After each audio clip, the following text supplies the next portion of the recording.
Coming to us now, fresh off of a talking segment that ended in absolute pandemonium. Rhea Bloody Ripley, days removed from WarGames. What goes on in your head as you get yourself ready for what is the most physical, brutal, for lack of a better term, match that there is in WWE? Just mental preparation for it all. Obviously, like you just said, it is one of the most brutal matches that you could have here in the WWE.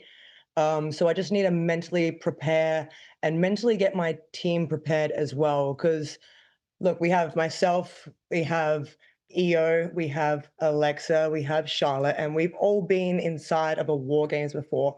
But then we have AJ Lee. She's just come back, and I just need to make sure that she's fully prepared for what is going to happen and what she's stepping into. It's a dangerous match, and we just need to make sure that not only our body is prepared, but our mind is prepared as well. This match is like so crazy star-studded. And, evidence of that was in the ring tonight. When you look in that ring and you have, Mhm. 2 generations, if not 3, worth of female talent and the best maybe that the industry has seen, and you grab the mic and you don't say a word, but the second you have that microphone in your hand, the crowd goes absolutely nuts. In that moment, do you look around, realize who you're in there with, and then realize you're the one that people want to hear from? It's wild to think of it like that, to be completely honest. And like, yeah, I did look around, but now that you say that, it is clicking a little bit more because they did erupt when I did grab the microphone. But at the same time, I don't know if they're erupting because I'm about to speak or they know that I'm just unpredictable and anything could happen. The crowd seems smarter than the team that we were in there with, actually, because they were ready for anything. And Nia Jax definitely wasn't ready for a microphone to the face. So, No, but who is? Rhea, Rhea, you were just talking about how you have to make sure that AJ Lee is ready for War Games because she's never been in a War Games match before. We saw you last week on Raw asking AJ for a minute to talk to her. What made you want to go after AJ Lee for your War Games team? growing up, I watched AJ Lee. I loved watching AJ Lee. She was one of my favorites for sure. I thought she was amazing at what she did, especially for the size that she is. She's scrappy, she doesn't give up, and I like that fire inside of her that I know she has. And seeing her come back and tag with her husband, CM Punk, against Seth Rollins and Becky Lynch, I could see that fire was still there. So I knew that we needed a fifth member. I know that I needed someone that can hang in this kind of match. And everything that I've seen her accomplish throughout her run in the WWE before when I was growing up, she accomplished so much. And she really wasn't set up to accomplish that much, but she fought and she scratched and she clawed and she was determined and she got to the point that she got to. And that's what I want to see. And I know that it's there. And that's why I want her on my team. I want that scrappy. I want that fight. I want people to second guess her because of her size and then realize that she is a lot tougher than what they think she is. She's unpredictable, and I love that. What is the atmosphere like with all of you? What is the feeling? Because I'm sure that at this point in your career, you feel like you are the number one person in the WWE women's division. I'm also pretty sure that that's how Charlotte feels. I'm also pretty sure that AJ Lee did not come back to not be the number one woman in the women's division, and so on and so on. Every time I turn on the internet, somebody's talking about how Io is the best women's wrestler on the planet, period. How does that competition that has to exist amongst you guys kind of show itself when you get ready for a match like this? I think everyone in this women's division thinks that they are the best at what they do, like you just said. And it's not only just my team, it's our opposing team as well. The difference is our opposing team, as you've seen tonight, they might not be on the same page with everything. They might still be taking jabs at each other and not trusting each other. Where our team, the only people that didn't fully trust each other was me and Charlotte. And for now, we have settled our problems. We know that when I first came to Raw, I wanted to prove myself and I wanted to be the best. And I had always looked up to someone like Charlotte Flair, and I knew that she was one of the top dogs, if not the top dog. So I took a leap, and it was like a sink or swim situation. Um, and obviously, Charlotte being Charlotte, she fought back. So that's where our beef pretty much started. And that's the whole reason that we had beef, was because we wanted to be the best and we wanted to prove to everyone, not just ourselves and each other, but everyone, that we were the best. But right now we've discussed strategy, we have talked it out, and we are on the same page. And that's a really dangerous combination for the other team. So I think that going into this, yes, we do all still think that we are the best, but we are also willing to put our egos aside for the common denominator here, and that is to win war games and beat the other team. And I think that's why we have the advantage. You talk about dangerous situations, and I mean, you can't overlook the powerhouses on the other side of the ring in Nia Jax and Lash Legend. And Lash, I mean, she's made a statement ever since she came up to the main roster. When you're going up against opponents like Nia and Lash, what kind of threat does that pose to your WarGames team? I mean, it shows for itself.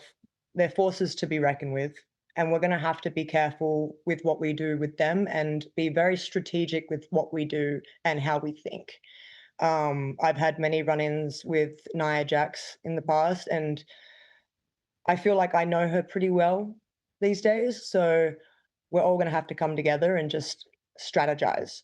Then there's Lash Legend. She's new, and she's someone that we don't really know right now. So that's a little bit worrying in the back of my head. But at the same time, I also know how it feels to be in her situation and be the new person. Like I just said, you are trying to prove that you are the best. And sometimes that just doesn't work out in a team setting.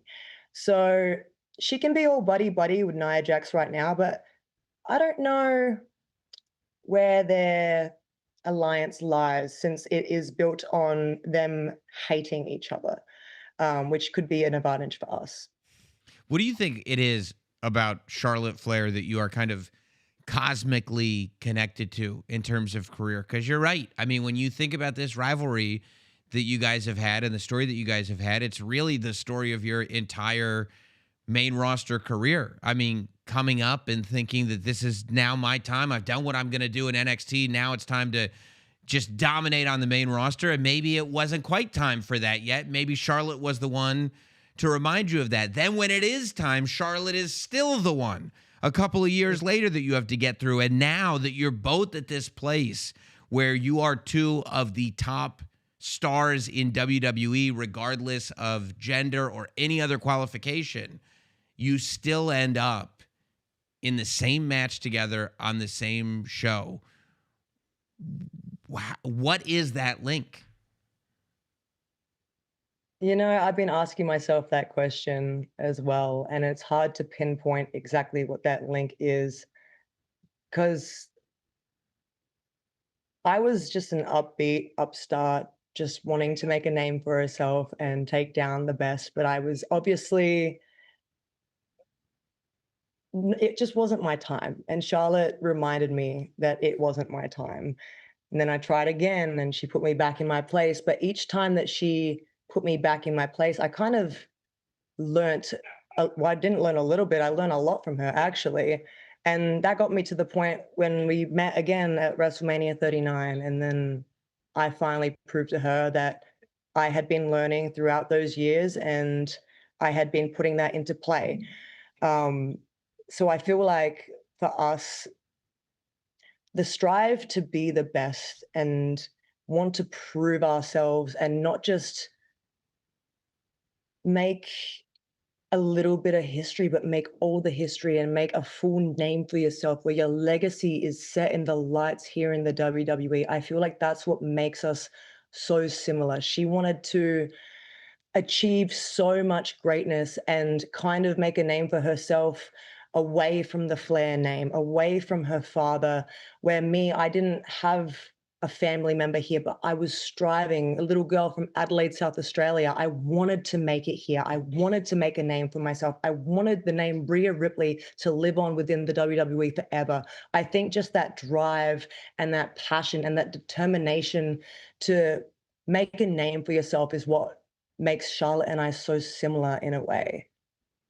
No, it makes perfect sense. And there are a lot of ways to get that goal that you're describing, that goal to be the best, that goal to like make a dent in the industry that you're in. And one of those ways is in the ring.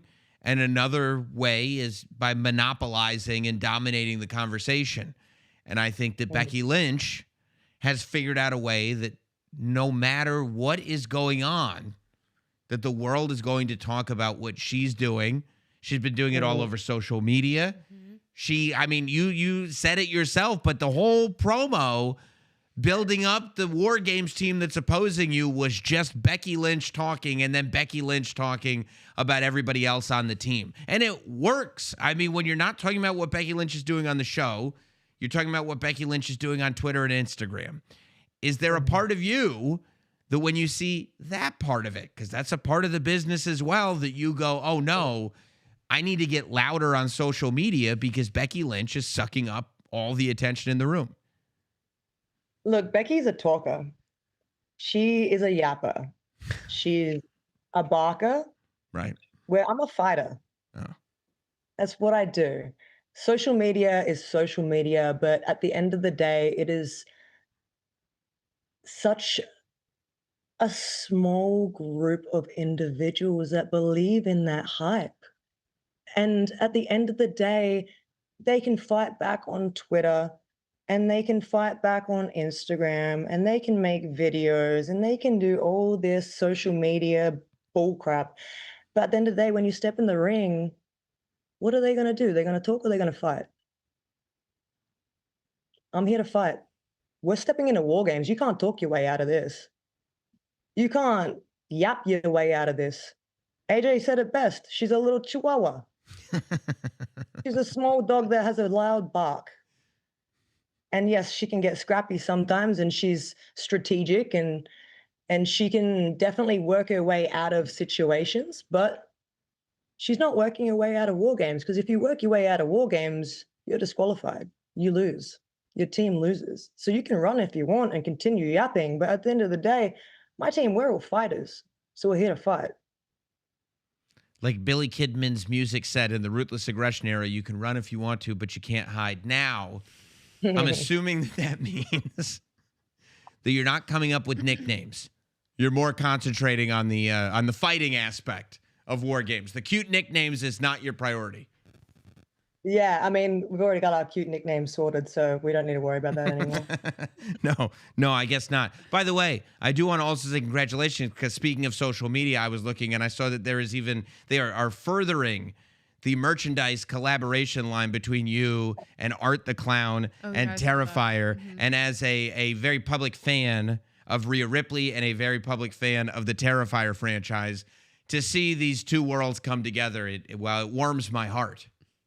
It's wild, dude. It's so cool. This is literally like, it's so weird because I'm literally living my dream right now. Like, I'm here in the WWE. I'm accomplishing things that I've dreamt of as a kid. And I am now like, I know David, I know Art, I know Damien, I know all of them. And now I have my own collaboration with Terrifier and Art the Clown. And it's just like, all my wildest dreams are kind of coming true. So yeah, I'm just so excited, and I love that it's a little Christmas edition too.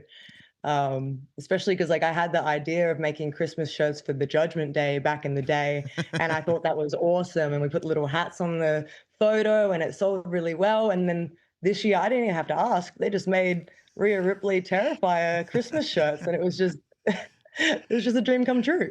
And I got to tell you how into it they are. Nobody knew I was going to bring that up because I literally just thought of it because I saw it earlier today and I was like, that's awesome. They had a graphic ready. They put a graphic right on the screen as we're talking about it. It was the most amazing thing I've ever seen in my life. Everyone's ready for Mommy Terrifier. Let's go. They really are. They really are. I love it.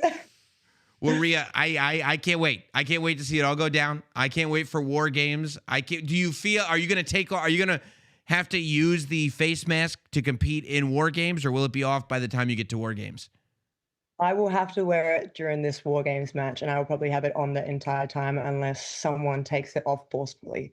My nose is somewhat healed, but it's still not fully healed, so I will be wearing it. But I also will be doing it up, just like I did last year. So I can't wait to show everyone exactly what my mask looks like. Plus, that's great because action figure opportunities. Oh, yes. Exactly. We'll get a new Rhea Ripley action figure. It's going to be great. Rhea Ripley, you're the best. I cannot wait for WarGames. I cannot wait to see it all go down. We'll be watching. Thank you. Hell yeah. Thanks, guys. Thank you. Thanks, Rhea.